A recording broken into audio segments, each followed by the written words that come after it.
Berbicara bagi setiap kami Tuhan pagi hari ini. Kami bangun mencari wajah-Mu Tuhan. Karena kami rindu mendapatkan tuntunan Tuhan dalam hidup kami. Kami percaya ketika kami rindu mencari tuntunan Tuhan, maka Engkau Tuhan yang terlebih rindu untuk menuntun kami umat-Mu Bapa. Bawa kami masuk lebih dalam lagi Tuhan. Urapi hamba-Mu yang tidak ada apa-apanya, urapi setiap kami pagi hari ini. Kami buka hati kami bagi firman Tuhan di dalam nama Yesus. Haleluya. Amin, amin, amin.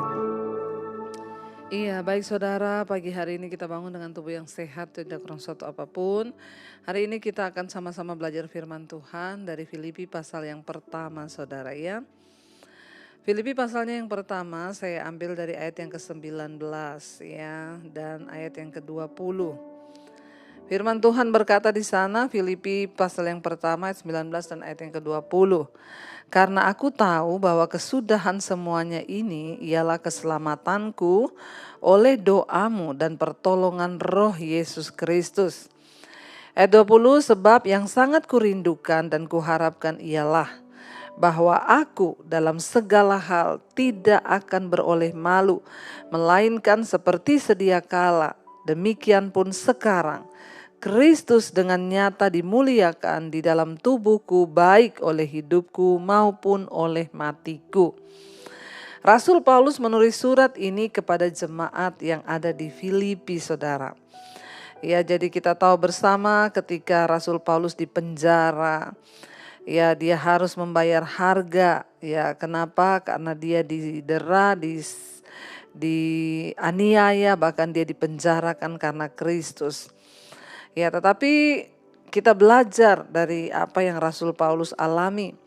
Ya, dia justru bersyukur ketika dia dipenjarakan, dia berkata bahwa ini semua terjadi kepadaku tidak apa-apa, karena justru ini menyebabkan kemajuan Injil itu semakin diberitakan kepada semua orang. Ya, bahkan dia berkata lewat pemenjaraannya dia bersyukur sehingga jelas. Bahkan bagi semua orang dan bagi seluruh istana. Ya, dia telah dipenjarakan karena Kristus. Dan semua orang pasti bertanya ya, kenapa dia dipenjara karena Kristus? Siapakah Kristus itu? Saudara, betapa luar biasa ketika kita ini menyadari kita ada dalam Kristus, kita ada dalam Tuhan dan kita mengalami banyak penderitaan, banyak masalah, tetapi kita tahu bahwa itu semua akan mendatangkan kemuliaan bagi Tuhan. Rasul Paulus tidak menyesali itu. Sebaliknya dia berkata yang dia tahu, dia bilang bahwa ya semua ini karena aku tahu ayat 19 tadi bahwa semua kesudahan semuanya ini ialah keselamatanku. Ya, kalau kita tahu saudara bahwa kita ini mengalami masalah, pencobaan, penderitaan itu untuk membawa kita pada keselamatan, maka tidak ada yang lebih membuat kita berbahagia selain kita ini boleh mengalami salib Kristus dan kita menyadari bahwa karena salib itulah kita ini sedang menuju kepada keselamatan yang kekal. Ya, kita bayangkan dulu Rasul Paulus itu seorang yang membunuh ya para pengikut Kristus. Tapi ketika dia sendiri mengalami Yesus, dia berubah menjadi seorang yang memberitakan Injil. Bahkan ketika dia di penjara, dia tidak takut saudara. Dia bilang dia tahu karena kesudahan semuanya ini ialah keselamatanku. Saudara, mari kita melihat dari cara pandang seperti Rasul Paulus memandang bahwa setiap masalah, persoalan yang kita hadapi itu sebenarnya Tuhan mau untuk membawa kita ini mengalami keselamatan yang kekal. Lewat pergumulan hidup, lewat masalah, lewat tantangan yang kita hadapi, itu semakin membawa kita tentunya menjadi serupa dengan Kristus sehingga kita beroleh keselamatan. Karena ya lebih baik menderita karena kebenaran saudara, ya bukan karena berbuat dosa, karena kita tahu bahwa penderitaan yang kita alami di hidup ini membawa ketekunan, membawa kebaikan. Lewat penderitaan, lewat masalah hidup kita semakin dibaharui. Saya mendengar banyak kesaksian yang saya bersyukur Bu, sekalipun saya kena masalah tapi itu membawa saya bertobat. Ini juga yang Rasul Paulus sadari banget sehingga dia berkata, aku tahu bahwa kesudahan semuanya ini ialah keselamatanku oleh doamu dan oleh pertolongan Roh Kristus Yesus. Kita meyakinkan diri kita saudara bahwa ketika kita dekat dengan Tuhan berarti roh Kristus, roh Allah itu ada dalam hidup kita. Dan oleh kekuatan dari roh kudus lah roh Allah lah yang akan membuat kita ini mampu, kita ini kuat keluar sebagai pemenang-pemenang. Ya karena itu Rasul Paulus bilang aku tahu bahwa semua penderitaanku ini kesudahannya ialah keselamatanku. Mari kita percaya dan mari kita mengimani bahwa goal dari hidup kita ini adalah kita memperoleh keselamatan di dalam Kristus, sehingga sekalipun kita diizinkan mengalami tantangan, persoalan, badai, tapi kita percaya ujung-ujungnya membawa keselamatan sehingga kita ini tidak binasa. Ayat yang ke-20 dia berkata di sana, sebab yang sangat kurindukan dan kuharapkan ialah bahwa aku dalam segala hal tidak akan beroleh malu. Ya, ini yang dia bilang sangat kurindukan dan aku harapkan. Ya, bahwa aku dalam segala hal tidak akan beroleh malu. Secara manusia malu enggak Rasul Paulus di penjara? Tentunya malu dia di penjara. Tapi yang dia rindukan dan harapkan dari pemenjaraannya itu justru bukan malu yang dia terima, tapi dia bangga saudara. Makanya dia juga berkata, terlebih suka aku menderita karena kebenaran. Terlebih suka aku ada dalam aniaya, dalam bahaya, dalam penjara. Karena kalau itu untuk kebenaran, untuk iman kepada Kristus, maka itu adalah sebuah kebanggaan.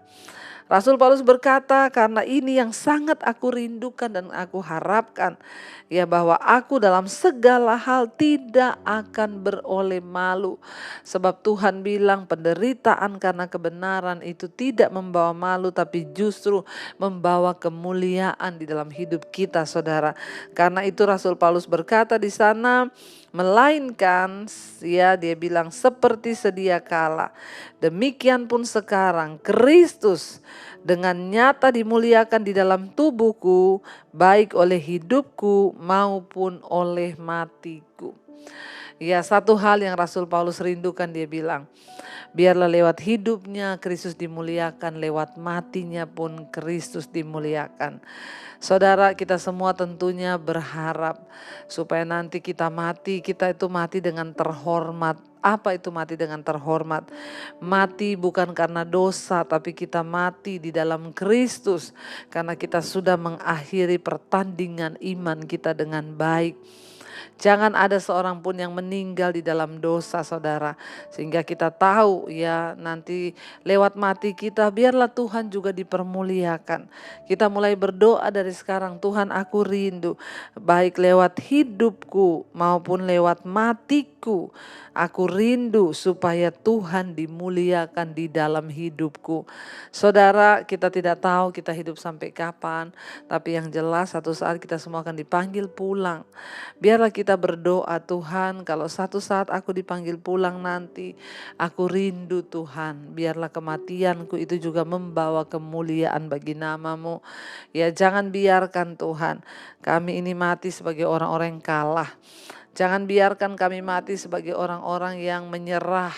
Jangan biarkan kami mati sebagai orang-orang yang gugur imannya. Tapi biar kami mati dengan terhormat karena kami mati di dalam Tuhan. Itu yang Rasul Paulus bilang, dia ingin saudara entah hidupku maupun matiku aku ini memuliakan nama Tuhan. Kita berdoa hari-hari ini entah lewat hidup kita ataupun lewat mati kita, kita berdoa supaya Yesus yang dimuliakan. Karena itu selama Tuhan masih beri kita waktu saudara, mari kita sungguh-sungguh hargai waktu hidup kita, setiap jam, setiap menit, setiap detik kita mau isi dengan hal-hal yang berharga, yang mulia. Saya terus berdoa kepada Tuhan saudara supaya Tuhan juga terus pakai hidup saya.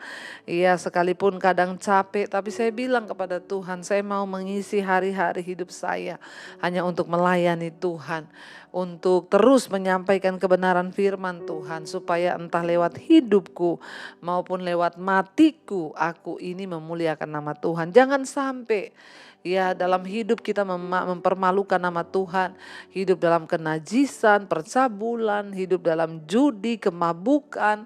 Sudah cukup saudara.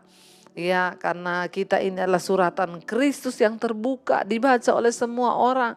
Apapun yang kita lakukan, yaitu orang akan kembali menilai, wah itu loh katanya Kristen, katanya pengikut Kristus. Mari kita berusaha supaya hidup kita sungguh-sungguh menjadi teladan, supaya kita bisa berkata, seperti Rasul Paulus berkata, ya aku ingin entah lewat hidupku maupun lewat matiku, satu yang aku rindu, Tuhan dimuliakan. Kita berdoa hari-hari ini, Tuhan, kami juga menyerahkan hidup kami, menyerahkan juga mati kami. Satu saat nanti ketika Tuhan panggil kami ini sungguh-sungguh sudah mempermuliakan nama Tuhan. Saya berdoa buat setiap saudara, jadilah terus berkat di rumah, di keluarga, dimulai dari keluarga kita, bahkan di mana saja kita berada. Biar lewat hidup kita Yesus dimuliakan, dan juga lewat mati kita Tuhan juga akan dimuliakan. Mari kita akan renungkan firman ini, saudara. Terima kasih Bapa bahwa hidup kami untuk sungguh-sungguh memuliakan nama Tuhan. Baik hidup kami maupun mati kami mau hidup bagi Kristus. Mampukan kami supaya kami tidak lagi takut dengan kematian, karena kematian itu pun akan memuliakan nama Tuhan. Biar kami mencapai titik iman yang benar di dalam Engkau Tuhan. Kalau ku hidup bagimu, hatiku tetap menyembahmu. Dunia tak bisa menjauhkanku dari kasih-Mu. Katakan selama ku hidup, selama ku hidup bagimu, mataku tetap memandang-Mu Tuhan, amin. Tetap menyandang-Mu, dunia tak bisa menjauhkanku dari kasih-Mu. Lebih lagi katakan pada Tuhan, kalau ku hidup Tuhan, kalau ku hidup bagimu, hatiku tetap menyembah-Mu Yesus, amin. Tetap menyembah-Mu, dunia tak bisa menjauhkanku dari kasih-Mu. Selama ku hidup, selama ku hidup bagimu, mataku tetap memandang-Mu Tuhan Yesus, amin. Tetap menyembah-Mu, dunia tak bisa menjauhkanku dari kasih-Mu. Terima kasih, dunia takkan pernah bisa jauhkan kami Tuhan. Biar seperti Rasul Paulus berkata, entah hidupku ataupun matiku, aku ingin Yesus dimuliakan. Bapa, ajar kami anak-anak-Mu untuk terus hidup di dalam perkenanan Tuhan. Ajar kami tahu dan percaya bahwa setiap masalah, persoalan yang kami hadapi itu akan mendatangkan kemuliaan, dan kesudahannya adalah keselamatan kami. Jangan biarkan kami marah, jangan biarkan kami kecewa dengan pergumulan, dengan tantangan yang kami hadapi di hidup kami. Tapi biar kami terus percaya bahwa Tuhan turut bekerja, dan akhir dari semuanya itu adalah untuk keselamatan kami. Kami tahu kami harus diproses, kedagingan kami harus dihancurkan agar kami boleh memperoleh keselamatan yang dari Tuhan. Berkati setiap anak-anak-Mu Bapa. Mereka terus setia di mezbah syukur, bangun pagi hari mencari wajah-Mu. Berkati mereka sedang dalam pergumulan, Engkau Tuhan turut bekerja mendatangkan kebaikan. Yang sakit Engkau jamah di atas tempat-tempat tidur mereka, kesembuhan boleh terjadi. Bapak yang bekerja pagi hari ini, yang sekolah, yang kuliah, Tuhan sertai dimanapun berada. Biar hidup kami memuliakan nama Tuhan, pekerjaan kami memuliakan nama Tuhan, sekolah kami, di sekolah kami memuliakan nama Tuhan, di kantor, di kampus kami memuliakan nama Tuhan. Jadikan kami berkat Tuhan. Dan kerinduan kami, entah hidup kami maupun mati kami memuliakan nama Tuhan. Terima kasih Bapa, Engkau juga memberkati setiap mereka yang berulang tahun hari ini. Engkau sudah tambahkan 1 tahun kedewasaan jasmani. Biar Tuhan juga beri kedewasaan rohani di dalam Engkau, dalam nama Yesus Tuhan. Terima kasih buat setiap anugerah yang luar biasa Engkau limpahkan dalam hidup kami. Pagi hari ini kami berdoa Tuhan, Engkau juga Tuhan yang cukupkan setiap yang berkekurangan, yang adalah persoalan yang berat Tuhan, jamah dan pulihkan Bapa. Berkati bangsa dan negara kami Indonesia, Tuhan jangan Engkau luputkan bangsa ini, selamatkan bangsa kami, dijauhkan dari kerusuhan, pemberontakan, pertikaian di dalam nama Yesus. Berkati Bapak Presiden Jokowi, wakil, seluruh jajaran yang ada di bawahnya. Terima kasih Tuhan yang berulang tahun. Sekali lagi kami percaya anugerah Tuhan turun sempurna. Hari ini kami membawa dalam doa, kami percaya Tuhan sempurnakan doa kami lewat doa Bapa kami. Bapa kami yang ada dalam sorga, dikuduskanlah namamu. Datanglah kerajaanmu, jadilah kehendakmu di bumi seperti di sorga. Berikanlah kami pada hari ini makanan kami yang secukupnya. Dan ampuni kami akan kesalahan kami, seperti kami juga mengampuni orang yang bersalah kepada kami. Janganlah membawa kami dalam pencobaan, tapi lepaskan kami daripada yang jahat. Karena Engkaulah yang punya kerajaan dan kuasa dan kemuliaan sampai selama-lamanya. Mari buka hati dan tanganmu, terimalah berkat dari Allah Bapa, cinta kasih Tuhan Yesus Kristus, penyertaan Allah Roh Kudus menyertai hidup kita mulai pagi hari ini bahkan sampai kali yang kedua. Tuhan Yesus datang menjemput kita semua, nama kita tercatat di dalam kitab kehidupan. Dalam nama Tuhan Yesus yang percaya diberkati Tuhan, katakan bersama, amin, amin, amin. Shalom dan selamat pagi, selamat memulai aktivitas. Tuhan memberkati.